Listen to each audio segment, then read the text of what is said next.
Ok, então pessoal, vamos falar um pouco aqui da implementação. Toda a nossa implementação foi feita em Python, é uma linguagem de programação que ela é fácil de você manusear, ela é bem direta e ela tem algumas facilidades na hora de você manipular seu conjunto de dados. Aqui no começo das primeiras linhas, das linhas 2 até a 6, a gente está nada mais do que importando as bibliotecas que vão ser utilizadas. Essa primeira biblioteca aqui, o Wavefile, é a que permite que a gente escreva um arquivo de áudio. Uma vez que você tem um conjunto de dados, você tem um vetor de valores, você pode escrever, ele exporta um arquivo de áudio. Você pode usar um player de áudio normal e ouvir o que vai sair. A segunda biblioteca é para geração de gráficos, então algumas das imagens que a gente produz usa essa biblioteca. NumPy é uma outra biblioteca muito tradicional já para manipulação de operações matemáticas.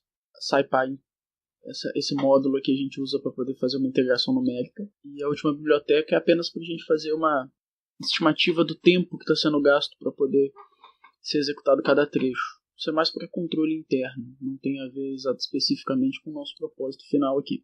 Então a gente define aqui, tem uma definição de uma função. Essa função tem por exclusivo objetivo escrever um arquivo no formato VTK, que é o que vai ser utilizado para poder fazer a animação. O GIF animado ele é feito usando esse tipo de arquivo aqui. Existem várias possibilidades, mas por conveniência, esse foi o formato de arquivo escolhido para ser tratado no nosso caso aqui. Não vou entrar em detalhes aqui dessa função, em detalhes do arquivo VTK, apenas estou indicando que ele que foi utilizado aqui. Aqui começa a nossa implementação de fato, começa as informações que são relevantes para nós. Então, o cálculo da função que a gente utilizou foi feito para cada uma das 6 cordas de um violão. E essas 6 cordas foram consideradas soltas. Tá? Então, a gente pegou as informações contidas no manual do fabricante, cordas da Dario, do modelo XP45, tipo nylon, e esse manual ele é disponível no site do fabricante, está disponível na internet com facilidade.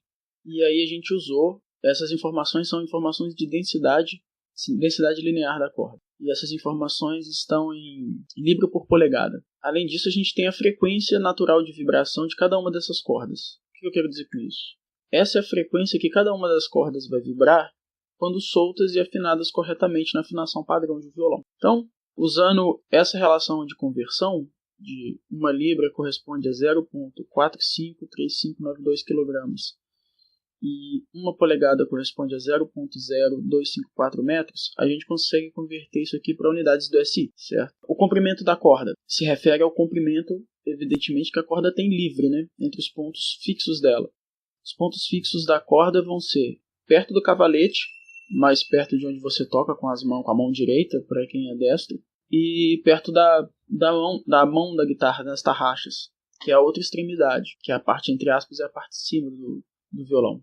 Então você tem essa distância, na maior parte dos casos, essa distância de 0,648 metros. Aqui então a gente tem uma lista dos valores das densidades de cada uma das cordas, e a gente escolheu ordenar essas cordas da mais aguda para a mais grave. A linha 95 faz o cálculo, simplesmente converte a densidade linear para unidades do SI, para quilogramas por metro. Aqui a gente tem a lista das frequências, frequência de cada corda, lembrando que é a frequência de vibração da corda solta. E aqui a gente tem um nome correspondente a cada uma dessas notas. Então, da corda mais aguda para a corda mais grave, nós temos Mi, Si, Sol, Ré, Lá e Mi. E aqui começa o laço principal do nosso programa, que vai fazer os cálculos para a gente, que vai calcular tudo para a gente. Então, o começo aqui, o início aqui, existe o cálculo da tensão que a corda está submetida em newtons. Esse cálculo é feito considerando que quando você percute a corda, você vai ter o primeiro modo de vibração ali, tá? Lembrando que esse tipo de conhecimento é tratado, por exemplo, em física básica. Você faz uma física 2, por exemplo, isso é uma das primeiras coisas que você aborda, que você trata são modos de vibração de uma corda fixa em 2 pontos. Você pode ter uma análise similar feita com um tubo, né? Um tubo aberto numa extremidade, um tubo aberto em 2 extremidades, que aí se assemelharia ao caso de um instrumento de sopro. Mas aqui estamos tratando de uma corda. Então a gente calcula dessa forma aqui a tensão. A tensão da corda vai ser a densidade, vezes 2 vezes o comprimento, vezes a frequência de vibração da corda, e esse último trecho elevado ao quadrado. O K significa quantos harmônicos que a gente quer na nossa conta. Nesse caso, escolhemos o valor 21. É um valor bem alto. Não há necessidade prática de se colocar um valor tão elevado assim. A nossa atividade, escolhemos que seria um número bem expressivo para poder representar a nossa situação. Mas em casos de aplicações comerciais, você usa coisa de 7 harmônicos no máximo. Já é suficiente para representar o que você precisa. E aqui a velocidade de propagação da onda, que é nada mais do que a raiz quadrada da tensão dividido pela densidade linear da corda. Então, a duração vai ser quanto tempo de duração que vai ter o sinal produzido, o sinal de saída. Esse valor vai ser utilizado por um amplificador de sinal no final do processo. A gente gera depois de gerar a onda, a amplitude dessa onda vai ser uma amplitude muito pequena. Então a gente precisa amplificar esse sinal para poder escutar. No mundo real, isso é feito no violão através da caixa de ressonância, ou caixa acústica. Por isso que o violão é gordo, digamos assim. O corpo do violão ele não é maciço. O corpo do violão ele é oco por dentro. E essa caixa acústica tem por finalidade amplificar esse sinal, para que você consiga escutar naturalmente o som de cada corda vibrando. No caso de um instrumento elétrico, como por exemplo uma guitarra, se a guitarra estiver desligada, você não consegue escutar muito bem o som das cordas, o som que as cordas produzem. Justamente porque a amplitude do sinal que ela emite, a amplitude da vibração é muito, muito, muito pequena. E, portanto, você precisa de alguma coisa para amplificar esse sinal. No caso do violão é uma caixa acústica, uma caixa de ressonância. No caso de uma guitarra seria um amplificador mesmo. Você tem um sinal elétrico que amplifica. Aqui, nesse caso, a gente estaria cumprindo essa função, usando esse valor de pico. Aqui é a taxa de amostragem. Essa taxa de amostragem está relacionada justamente com a conversão do resultado que a gente encontrar na nossa simulação no arquivo de áudio de saída. Essa taxa de amostragem está relacionada com o seguinte parâmetro. Digitalmente, o áudio ele é representado como uma sequência de amplitudes. E é natural você imaginar que quanto mais amostras você tem de um determinado sinal, quanto mais amostras dessa amplitude você tem desse determinado sinal, mais fiel é a sua representação da realidade. Então, imagina, por exemplo, que você tem um som tem 1 segundo de duração. Você pode representar todas as amplitudes que estão contidas dentro deste 1 segundo de duração usando simplesmente 2 pedaços. Um primeiro pedaço que representa a amplitude durante meio segundo, a primeira metade, uma amostra que representa a amplitude na segunda metade. Só que essas 2 amostras, cada uma de meio segundo, não vão representar com muita fidelidade a amplitude da onda como um todo. Então o que se faz? Você divide esse intervalo de 1 segundo em mais pedaços.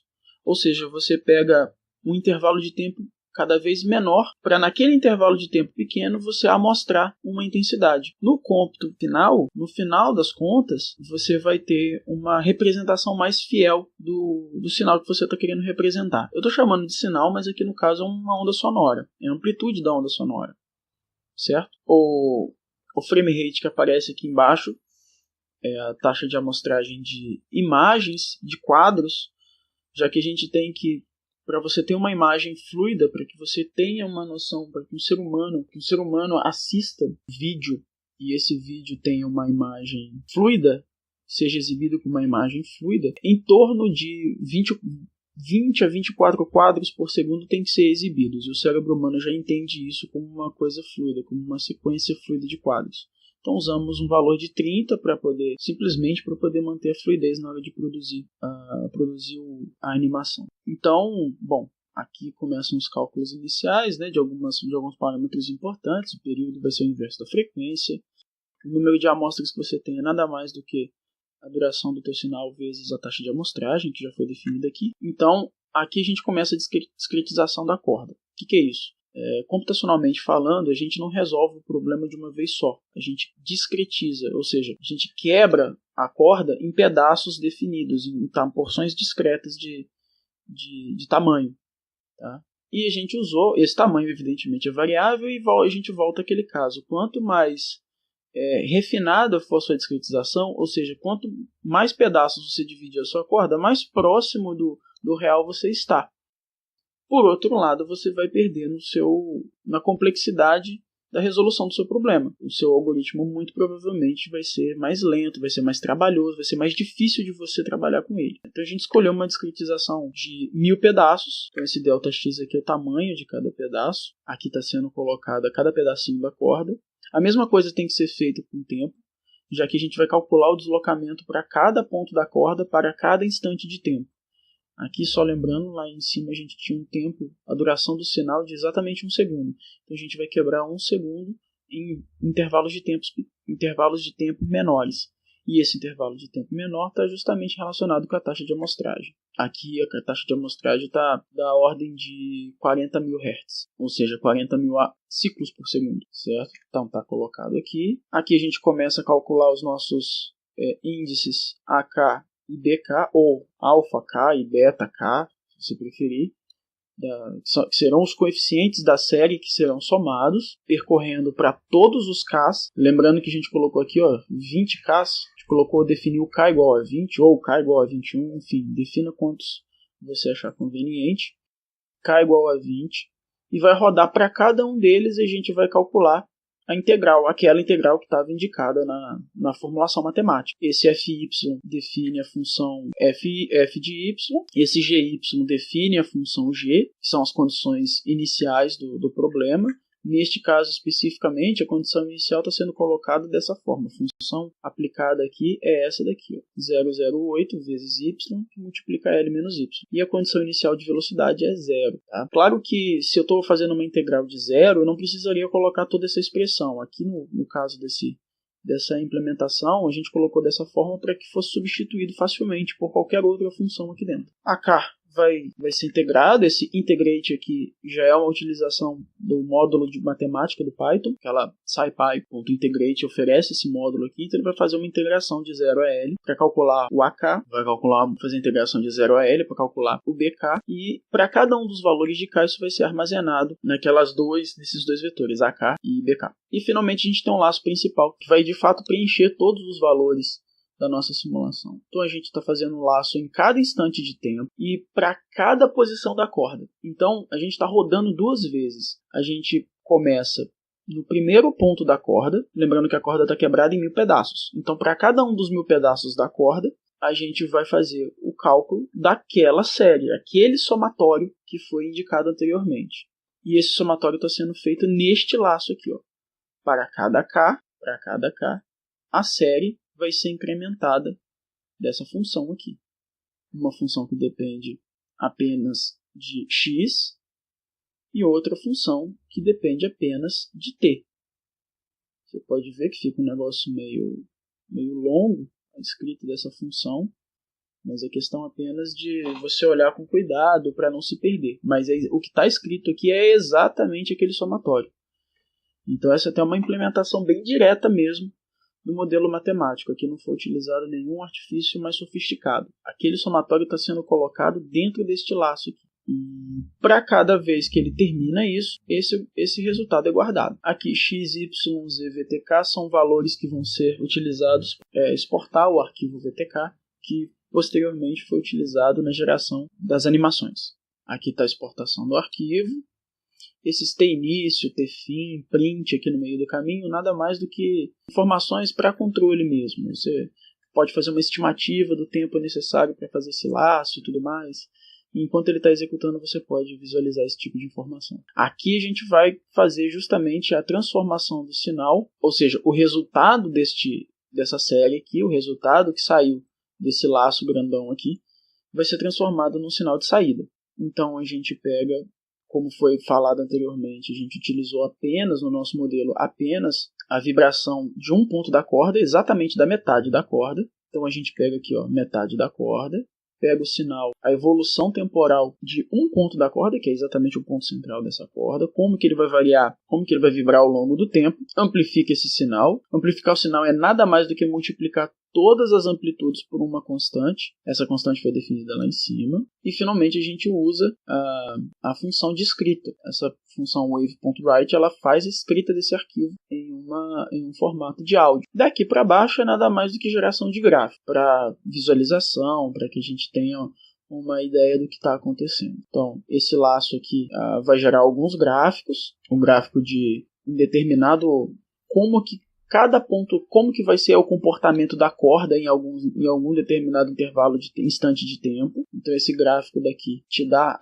a disposição da corda em um determinado intervalo de tempo. E o gráfico aqui de baixo mostra a evolução temporal de um ponto apenas. Quando você observa esse gráfico aqui gerado pelo primeiro laço, o que você enxerga são como se fossem fotografias instantâneas da corda. Então você tirou uma fotografia da corda vibrando em um determinado instante. É o que você enxerga em um plot desse trecho de código. O trecho aqui de baixo, se você colocar todo o intervalo de tempo para ser plotado, o que você enxerga é justamente aquele padrão de áudio. Normalmente os softwares de áudio, quando você abre um arquivo de áudio, softwares de edição de áudio, se você já teve algum contato com algum tipo de software de edição de áudio, por exemplo, o Sony Vegas da vida, um Audacity da vida, são softwares bem conhecidos de tratamento de áudio. Quando você abre um arquivo de áudio, a imagem que você enxerga nesses arquivos é exatamente essa imagem que está sendo plotada por esse trecho de código aqui de baixo, certo? Então, só para resumir, retomar aqui, o que há de mais importante, o cerne dessa simulação, os pontos mais importantes estão neste primeiro laço aqui, que calculam cada um dos índices, dos coeficientes que vão multiplicar as funções seno e cosseno, e depois esse laço maior aqui que vai percorrer cada ponto da corda, e para cada ponto da corda, em um determinado instante de tempo, ele vai fazer o somatório daquela função.